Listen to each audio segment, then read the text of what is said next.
For 10 years, almost, I would say throughout the 2000s, degrowth was discredited because economists was just saying we don't need to degrow because we can green growth, okay? That was also a response of many politicians and international organizations.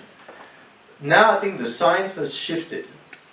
Like really, I think there's a scientific consensus building up on the impossibility and not only the theoretical impossibility, I think we can still debate among economists, but on the, let's say, infeasibility, in the sense of within the climate deadline that we have now, we know that that scenario is untenable. If that is so, that only leaves you one option, which is just to produce and consume less, which you can do in many manners, by design, degrowth, or by disaster, collapse. The challenge of degrowth is actually to slow down an economy, which is something an economy is not designed to do, especially not capitalism.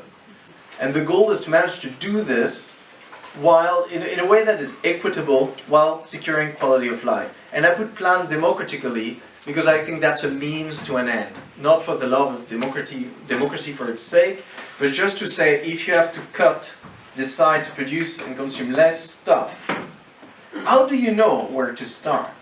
How do you know where to start to maintain quality of life? And so, planification, in the very broad sense of just thinking carefully about the design of decision-making protocols for production within a company, for consumption within a household, for infrastructure within a city, I think is going to be particularly important.